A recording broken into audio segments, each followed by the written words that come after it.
Nechápem, prečo Miško úplne nevybehol, veď som úplne provokoval. Nenechaj! Fú, je nechutná ten, čo nie nič. A prečo si ho vlastne provokoval?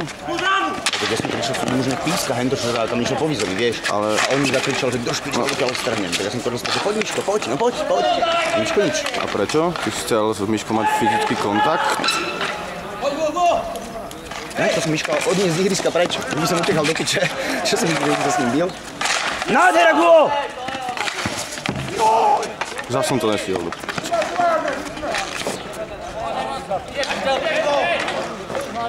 Ako pap?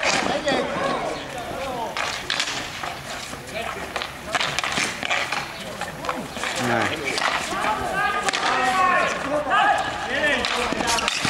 Jo, ty